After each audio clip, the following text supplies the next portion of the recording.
Good morning. I'm back with another message.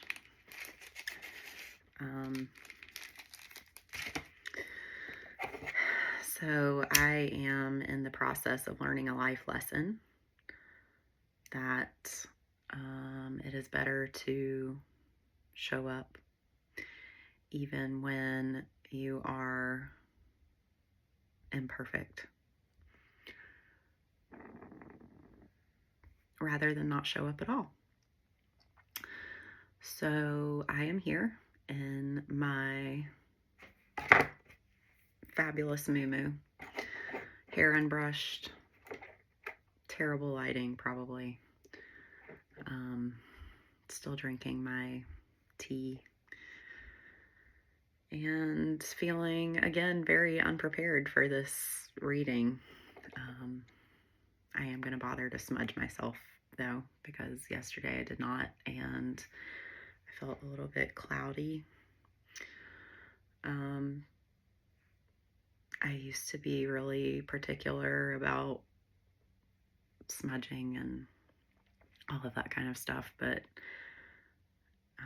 over the years I have kind of come to a point in my spiritual practice where it's better to just do it with the materials that you have rather than try to be perfect with all of the correct things like the sage and the this and the that. So I'm just using my favorite incense. For this reading, I'm going to be using some decks that I was recently gifted from my friend Amber. Because I've been wanting to just kind of see what messages they have. I have a lot of different decks, and each one has its own signature energy. So we're going to see what these decks that Amber gave me, what kind of energy they have.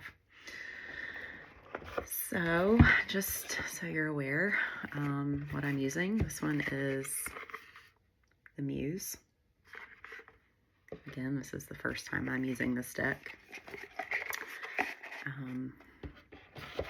So we're going to find out together what truths it contains. I haven't really done any public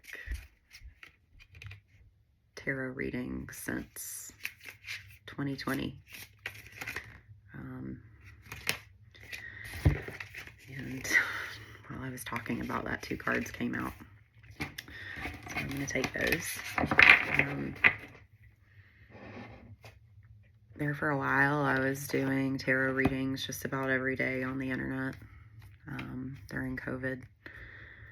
And just got kind of burned out with that, so I stopped. I've been doing them for individuals, but this is kind of me attempting to get back into something that I once really enjoyed. So we'll see. All right, so the first card that came out, and I hope you can see, the sun is shining directly into the window, so a lot of glare on my end. I can't see it very well. The 2 of inspiration, and then the 4 of inspiration are the 2 cards that came out of the Muse Tarot deck.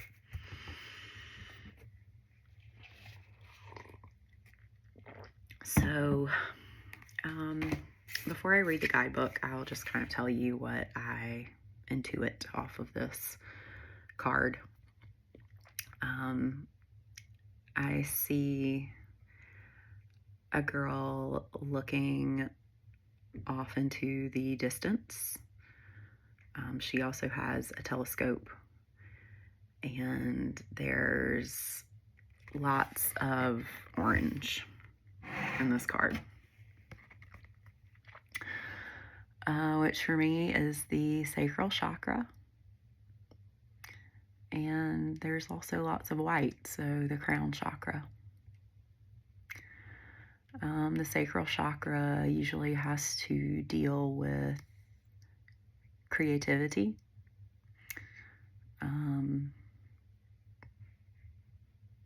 also sensuality.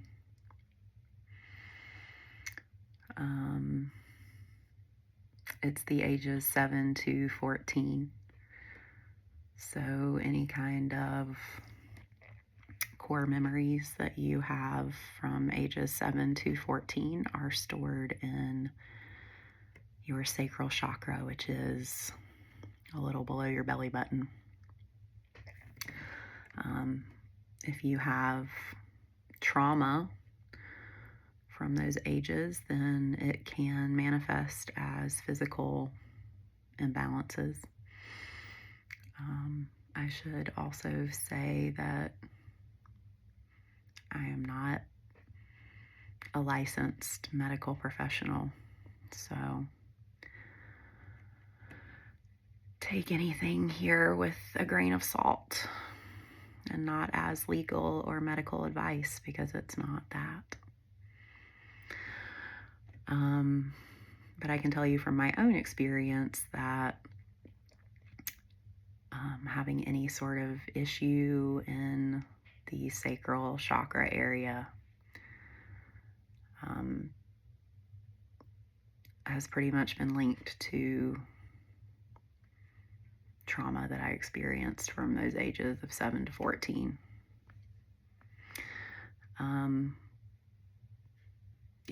And with the crown chakra, that one is the top of your head. And it is kind of your connection to something larger than yourself. If you want to refer to that as God or your higher self or just nature, whatever your beliefs are regarding what is beyond you, your crown chakra has to deal with that. So I'm seeing, this kind of portal shape in this card. And it kind of makes me think about how the chakra is a portal of sorts. It has an entry point and an exit point. So an entry point for energy that you're receiving and an exit point for energy that you are giving. And it kind of seems like you can't really tell in this card if the energy is being given or received. So I'll leave that up for your interpretation.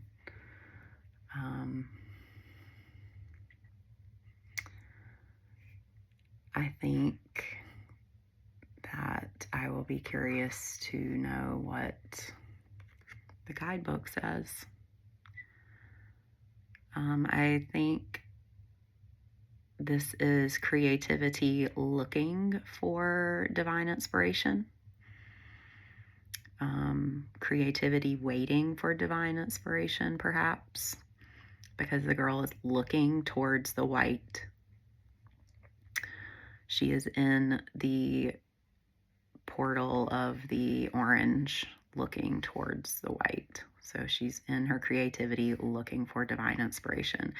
And the telescope is pointing towards the white as well. So yeah, 2 again is about polarities, dualities, can be about partnerships, yin yang, light and shadow, opposites, spectrums, that sort of thing. All right, so let's look at the guidebook. I'm going to try not to give every single thought that I have a voice, because not all of them need to be said today. It's kind of running a little short on time. So the Two of Inspiration. Seeking new paths for yourself, moving past your comfort zone. The activation of potential, desiring new experiences, travel and adventure, home and family, a heart full of ideas, and a thirst for expression and manifesting. So those are keywords. The Two of Inspiration sees her desires on the horizon, and she begins to manifest the arrival of this opportunity by activating it in her heart, and in her thoughts. She still has one foot rooted in her old life, yet she is taking the first step by peeking her head out and opening up to the possibility of this exciting new path. All right, so taking this step will forever change your trajectory. And if you want to move in the direction of your dreams, you must actively do so. Your extraordinary life requires extraordinary choices. So this kind of relates back to the reading that we had yesterday where, the magician was wanting to move forwards, and the mind might be holding the heart back from taking a leap of faith. And so, yeah, I will invite you to explore the connection between the readings, because you can use them as a long thread of energy that will tell a story over time, or you can just use them as a one-off reading that has a new message in it for you every day. That's one of the things I love about it, is it's so open-ended and completely tailored to what you're needing in the moment.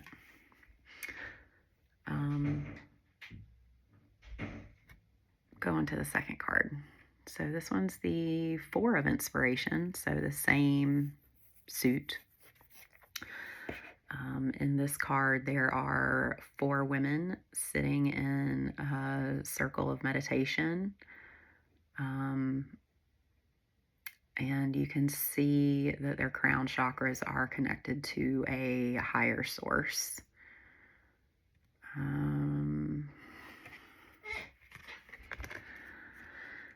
The colors are reminding me very much of sacral energy, sacral chakra energy.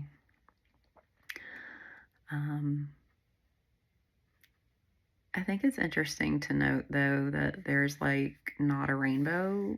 This isn't in a rainbow pattern here. You've got the red, and then the orange, and then it goes back to yellow. So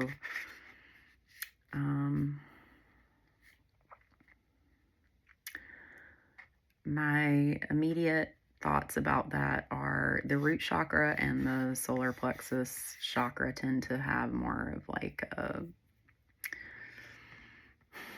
for lack of a better word, a masculine energy, a yang energy, an active energy.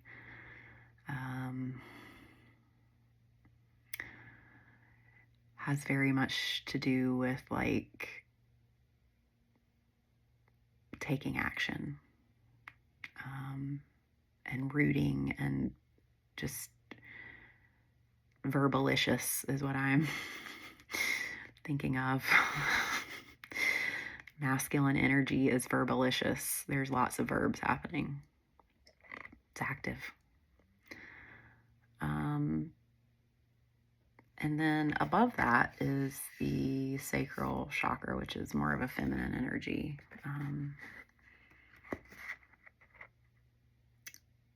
So I'm kind of thinking that this is a clearance of root chakra energy, maybe root chakra imbalanced energy, and a clearage of solar chakra imbalanced energy will lead to higher creative outputs.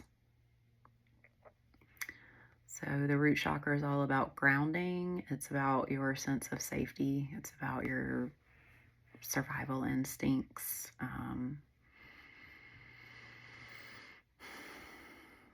It's your foundation in life.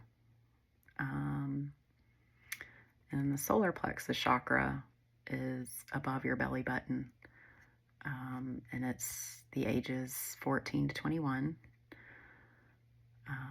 This is all about your willpower. It's about how you move in the world. It's about your truth. It's about right action, taking right action. So yeah, these are, I feel like there's a connection of these two energies that is often not addressed in chakra work, energy work, whatever you want to call it. There are many words for the same concept.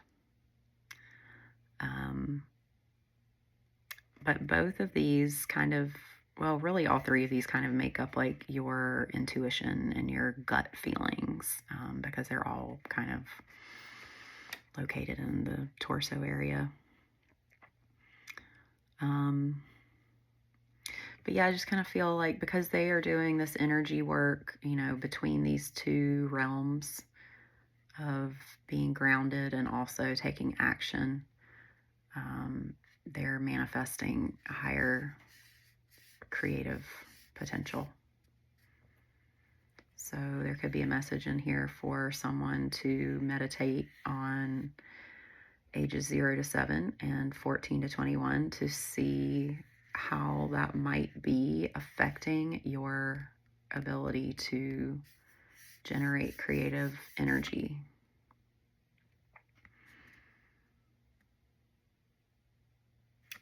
And then it's kind of hard to see, but I don't know if you can see the lines that are connecting them to the higher plane of existence.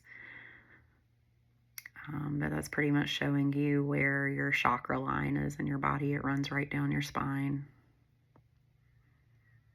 And it is basically a channel that connects you to divine energy and also roots you into earth energy.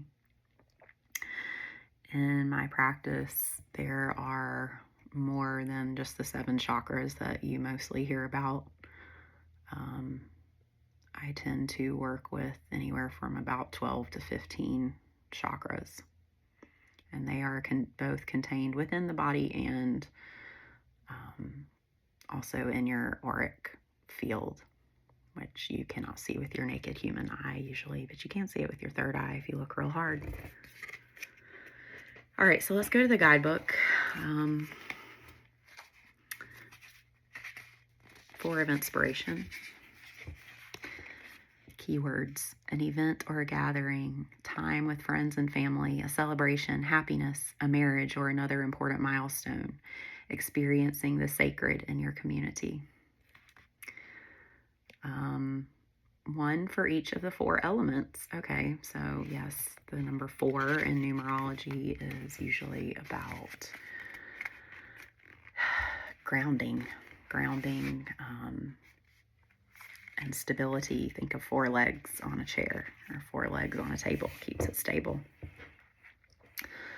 1 for each of the 4 elements. This quartet of creators sits quietly, taking in the moment. The lights have been hung, and in a few moments the moon, the sun, and the stars will align. And as they gaze into each other's smiles, the tears of joy begin to flood their senses. This is it. Some experience goosebumps, and others feel their hearts expanding, as this milestone is one of those that need to be fully felt and remembered. Okay, so my interpretation was not the same as the book's, but that's okay. My cats are playing piano. Can you hear it?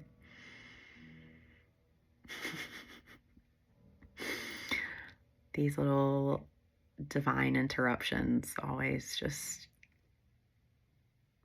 are very amusing to me.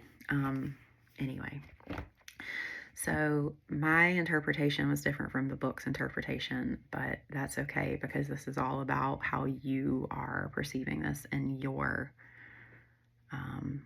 subconscious. And I only read the book because sometimes there might be something in the book that resonates with someone out there who might find this, if I ever decide to post it. So these are the two cards that we have together right now. And I am going to pull a card to kind of clarify these. So I should also say that a lot of tarot readers use like different kinds of spreads where each slot where the card goes has a different question that you're asking the cards. That's not how I do it. Again, it's another beauty of tarot. Tarot can be however you need it to be, just so that it makes sense to you, because it's your tool. It's your tool of unlocking your subconscious mind, so that you can see parts of yourself that you can't see otherwise. So I don't usually use spreads. I just kind of pull cards. And then at the end, after I've pulled all of the cards I'm going to pull, I try to find common threads and stitch a little story together using those cards. But again, with any form of spirituality or esoteric study, it's a journey of your soul. So you do what feels best to your soul, what feels right to you. And that's okay. You don't have to do it as prescribed by anyone if you don't want to. All right, so I am going to ask Spirit to please show me the card that wants to come out of this deck. Oh. 2 came out.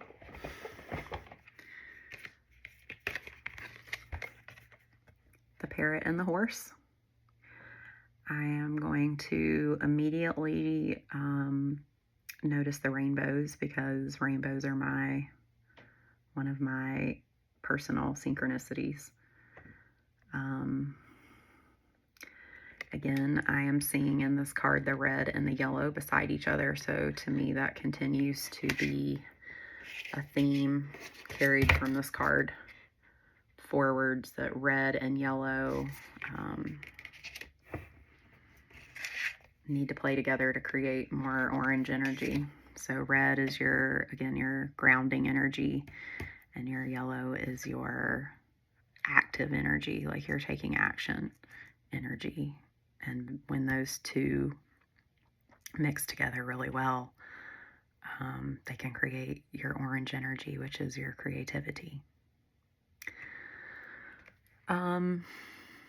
So in biblical traditions, people see the rainbow as a sign from God, as a promise from God.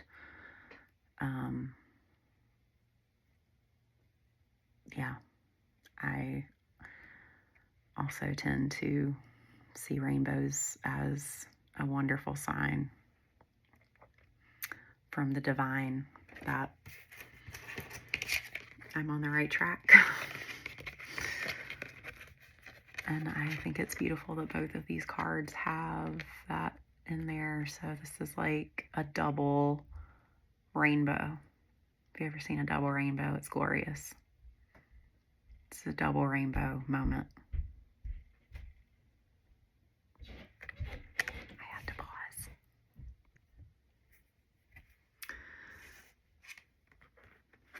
I had to stop because I didn't want to be perceived as doing this. But anyway, I was talking about how this is a double rainbow message.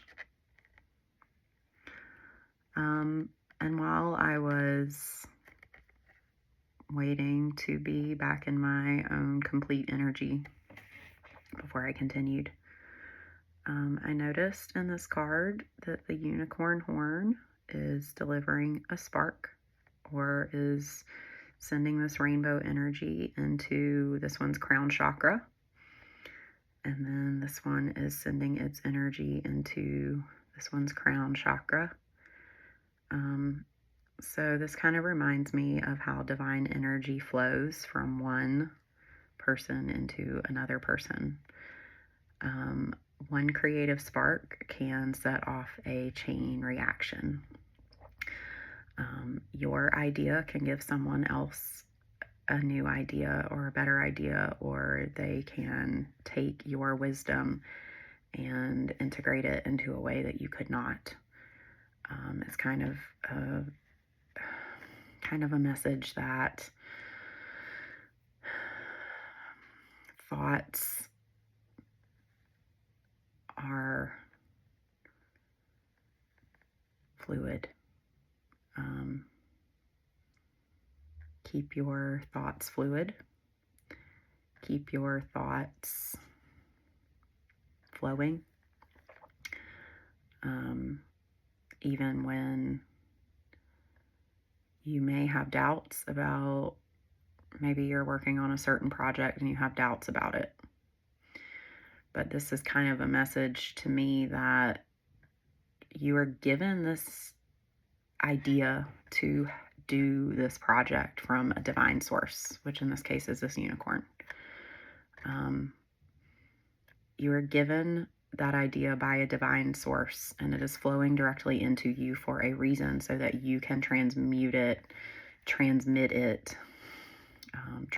and transmit that divine idea into the next generation, or even just the people who need to receive your message. Also, here your message is protected. Divine protection. See this swirl around the foal? To me, that is like an energetic bubble or an energetic shield of protection. Also, I think it is interesting that this point is yellow and this point is green.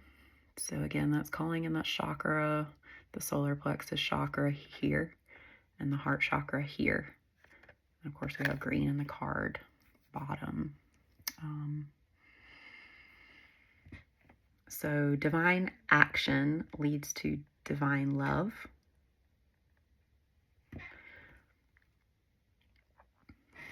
Okay. Care for others and let them be free.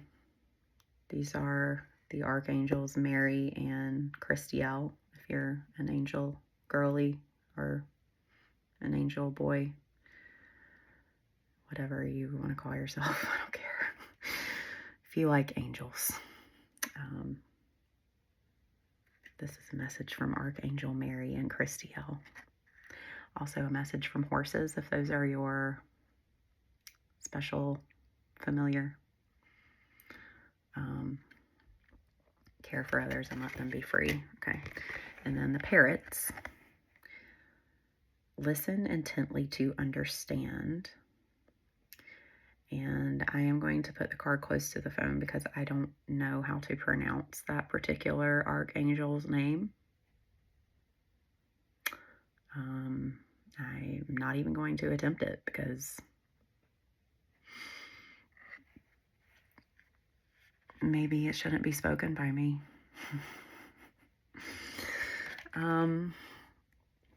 I think it's interesting that the lights in this image are at the throat chakra.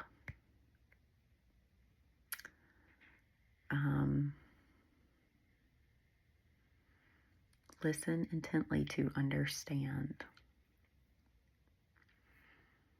So I tend to think of your eyes and ears as being connected to the third eye, because you can actually receive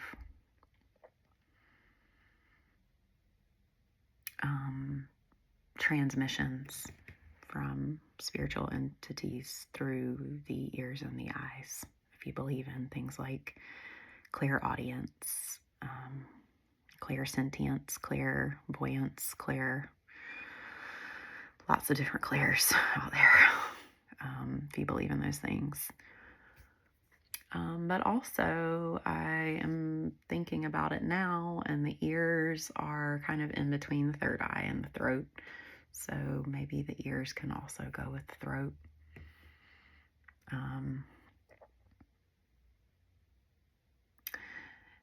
Do you have any throat pain? Do you have any ear pain? Do you have anything that is keeping you from listening with your whole heart when someone else is speaking to you? Do you have difficulties with feeling like your message is not being heard? Those are all things that are kind of coming up for me in this card. And I think that there are many of us out there who probably don't feel heard. We don't feel like people really care about what we have to say. We feel like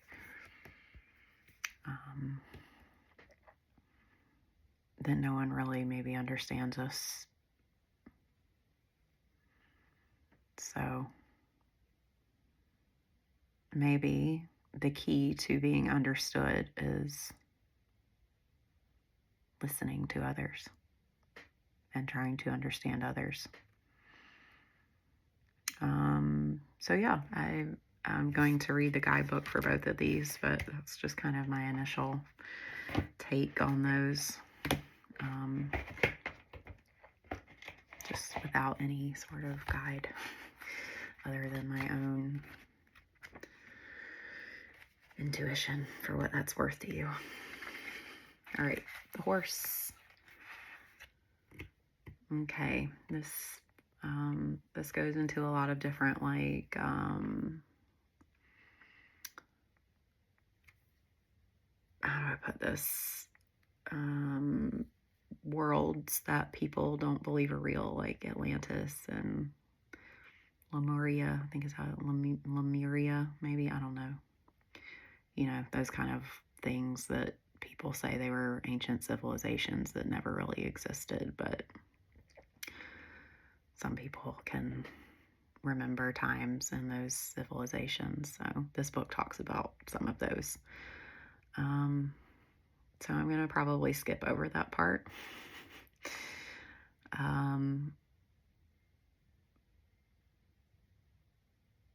But it's talking about how the horse's soul contract is to serve humanity. And in return, we agree to look after them, honor them, and let them be free.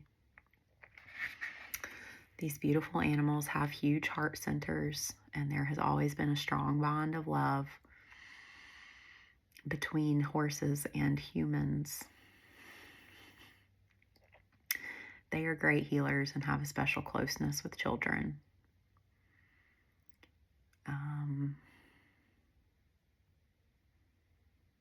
Let's see.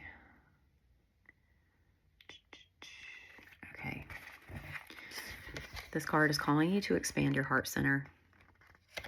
Focus on your noble qualities and aspirations. In order to honor others and let them be free, you must first respect yourself and set yourself free.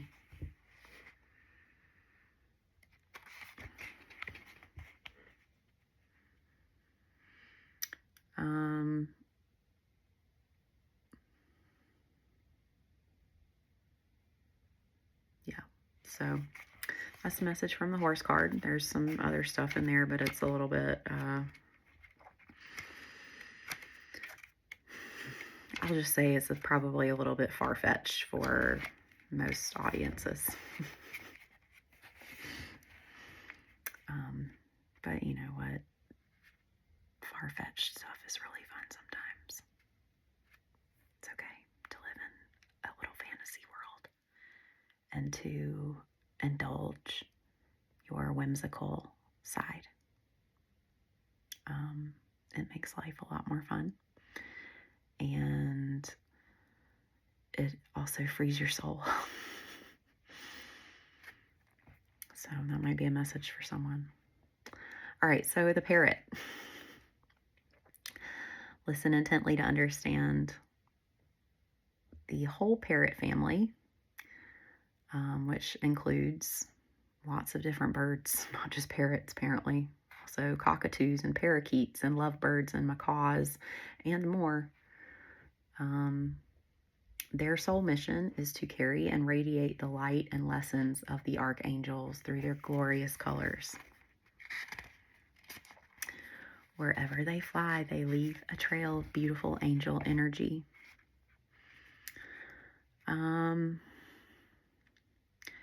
These birds can utilize tools, which demonstrates to humans that birds are clever. They have an amazing capacity for mimicry, and they have cultivated this by listening intently to humans and other animals. Parrots remind you to listen with your heart and your ears. They are teaching humans to heed keenly all that is happening around them. So yesterday we also had a message to be aware of what is unfolding in the present moment, with the mechanical unicorn clock. The unicorn clock that we saw in yesterday's message was reminding you to soak in every moment and try to be as present as possible, which is increasingly difficult in today's world of dopamine hits everywhere you look. It's hard to stay present and focused. It's easier to scroll. It's easier to feed your addictions. It's easier to do literally anything but be in the present moment. Okay, so the guidance with this card is when you receive this card, you are being asked to listen with your heart and soul in order to understand what people are really saying. Using your senses to note what you are truly imparting and what is going on inside them. No, I didn't read that correctly. Use all your senses to note what they are truly imparting and what is going on inside them. You may discover more than you thought possible. This is also talking about paying attention to colors, because colors are messages from angels. I tend to subscribe to that belief because colors are so important for me. I just love them. Like I would surround my entire life in a rainbow if I could. So maybe paying more attention to colors in your life is an important thing. Paying attention to what colors you wear, what colors you are drawn to in your home decor or any kind of art that you might make. Every color has its own energetic signature and meaning, and I think it's interesting to see the colors that you're drawn to and look up their spiritual significance, and you can see like the wisdom in those colors that you're drawn to for things that are currently going on in your life. And then, you know, there's the whole color theory, so you could look at a particular color and see what's opposite of it on the color wheel. So if you feel like, you know, your creativity is needing a boost and you need to stimulate it, then maybe using a little bit of blue from the opposite side of the color wheel might be a good way to enhance your orange energy. Again, that's another topic that is very deep. Chromotherapy is something that I like to dive into, but I'm not going to dive into it right now because it's a lot of information. And I already feel like I'm very scattered in this reading. So, fun fact, the room I am sitting in is where both of my grandparents took their last breath. I am pretty much sitting in the exact spot that happened for them. This was their bedroom when I was a little girl, and now it is my office.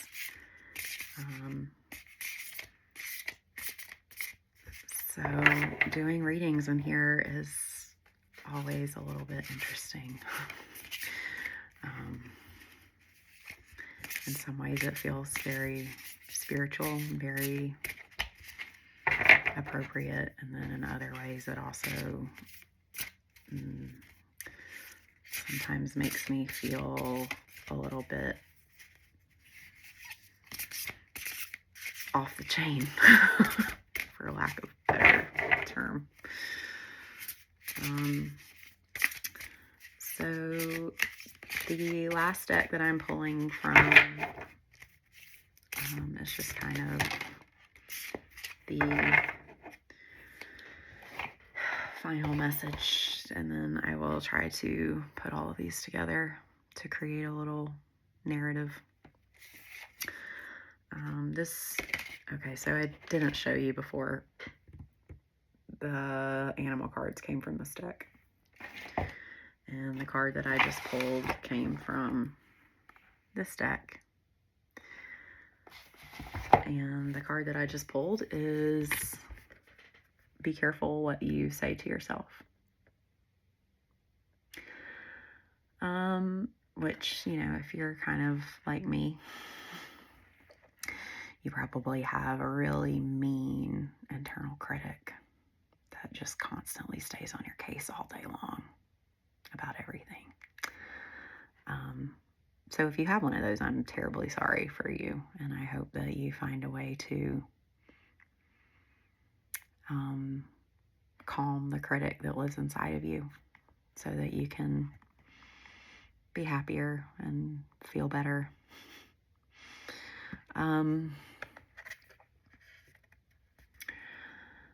So yesterday in the reading, there was a lot of this kind of earth star chakra energy coming up with black and gray colors.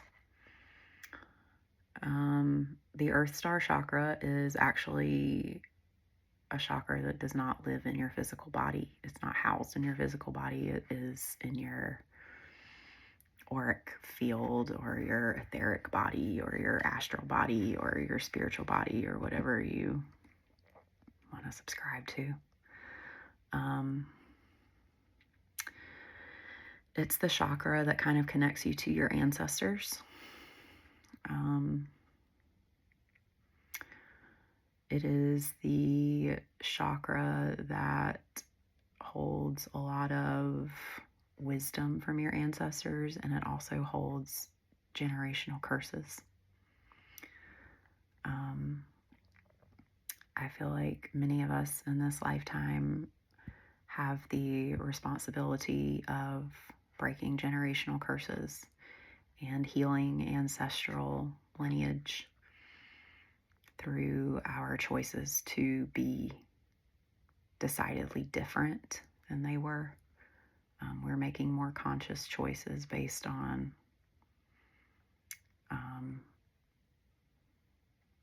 just emerging knowledge and psychology and science and all different kinds of fields. We don't have to keep doing things the way we've always done them just because we've always done them that way, especially when those things are damaging to ourselves and others. So I'm also thinking about, like, in motherhood, how your own internal voice manifests when you're speaking to your children. I know that I am guilty of not always speaking sunshine and roses into my children because I am often not speaking to myself in sunshine and roses kind of energy.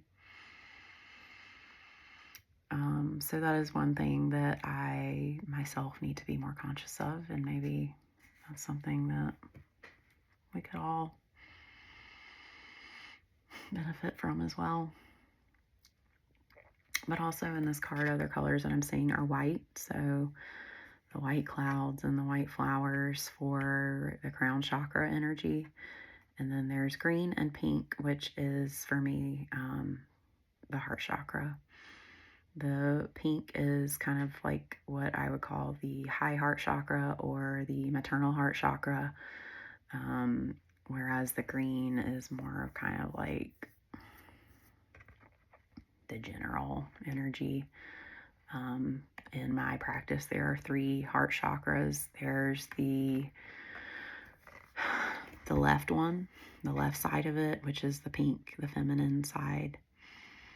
And then there is the teal on the right, which kind of is for me like a masculine side of the heart chakra.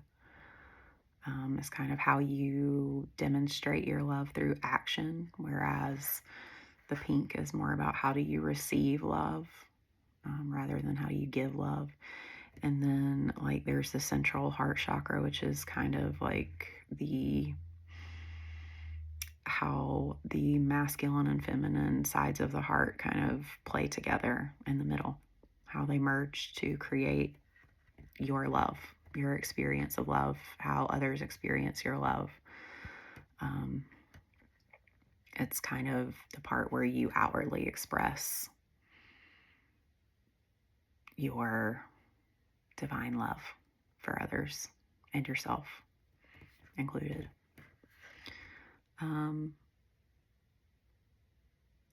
So again, the crown chakra is all about divine connection. So this is about how divine thoughts, feelings kind of descend into the heart, and how does that manifest from your voice? Like it's coming, the throat, I feel like is really emphasized here. So you're like receiving ideas, the clouds are floating around her head. You're receiving divine energy. And if it's not blocked, then it's probably blossoming inside of you, and it's coming out as a beautiful expression. It's coming out as a beautiful heart choice. You're making beautiful heart choices. But if you've got a blockage, then maybe it's not coming out in such a beautiful sort of way. So this particular deck does not have guidebooks. The meaning is on the back. When we fully recognize our power and greatness, it becomes clear we are masters of our manifestations. What you speak is what you materialize. There is no discrimination of whether the speech is good or bad. The matter lies in the belief that you accept and ask for what you deserve. Be good to yourself. There are enough people in the world with negative things to say about you. Don't join them. Teach them how to treat you by how you treat yourself. Speak gently to yourself, believing that you are a master manifester and what you speak will come to fruition. Okay, this is summing up with, I speak to myself like I love myself because I do.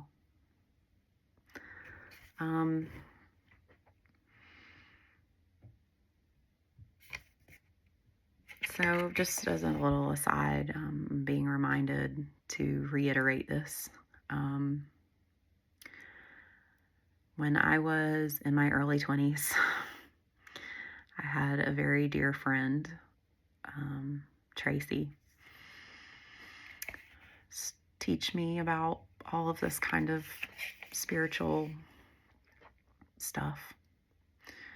And one of her mottos that she often said to me was, "You teach people how to treat you." And at the time, I did not fully understand her words. Um, it's kind of one of those things like, yeah, I hear you. But I didn't put it into practice.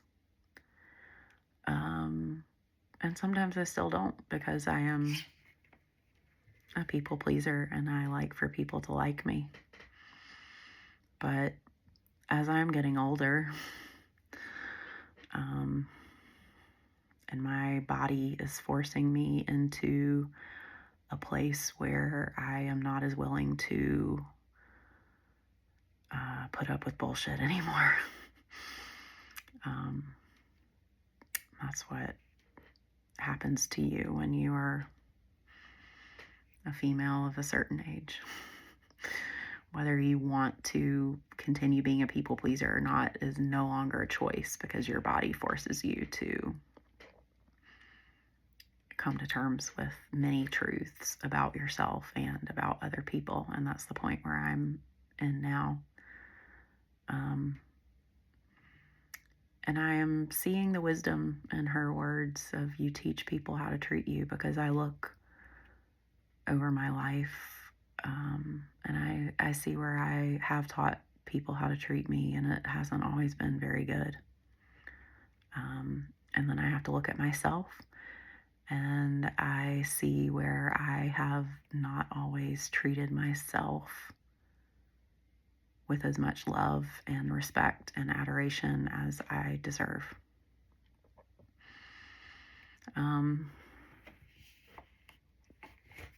So there you go. That was kind of probably a lot more than he bargained for.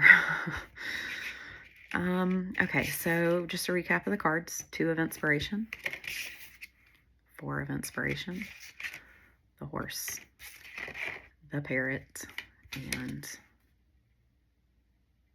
be careful what you say to yourself.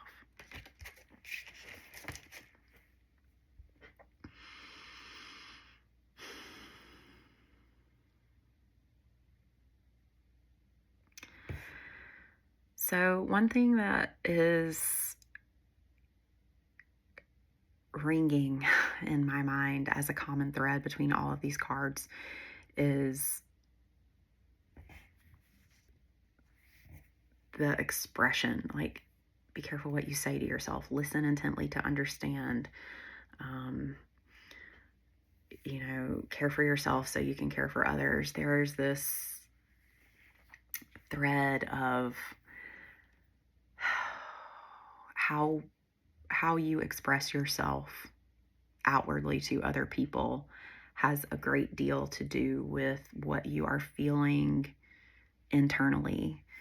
And how you are feeling internally has a great deal to do with your connection to what you perceive to be a larger force in yourself. So whether you want to call that God or the divine or the universe or your higher self or whatever you connect with, on that kind of a level where there's something beyond yourself. Like, I think I keep hearing, like,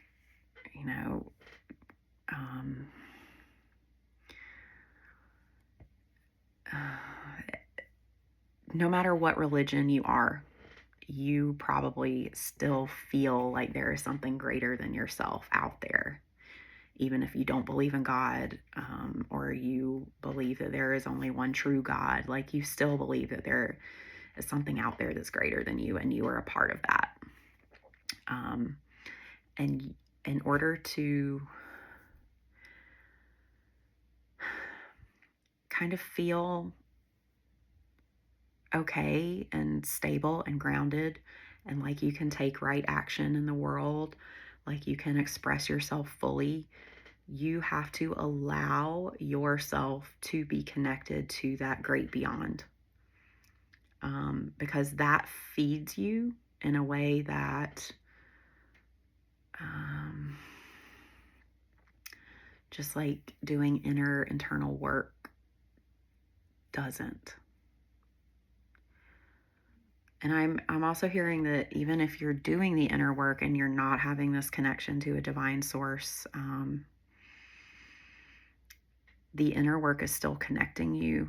It's still making it so that the ripples that you are leaving on your immediate community or your immediate family or whatever, the ripples that you're making with them, they still matter. They're still connecting you to something bigger than yourself.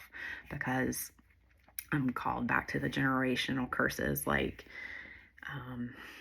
if you decide that you're going to parent in such a way where you don't yell at your children anymore, like, that will carry through to the next 7 generations. That decision that you made to break the cycle of yelling and hitting or any kind of abuse of your children, that is significant, and it will make a difference 7 generations from now, because your child will be less likely to yell and hit and abuse their children, and then their children will not continue the cycle, and so on and so forth. So that's kind of the example that I'm being given to share with how, even if you don't feel like you are connected to something greater than yourself, you still are, because you are still, these internal expressions of you are still affecting others. So that puts a lot of responsibility on you to monitor how your internal self gets expressed, knowing that you are connected to others and that you are making a difference with others and that you are changing the world, whether you see it or not.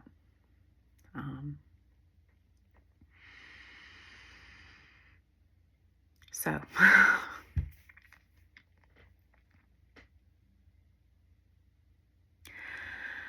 I don't know what I just said. I feel like a lot of it probably didn't make a lot of sense. So if it didn't, I'm sorry, but that's what I got for you. I hope you have a great day. Thank you.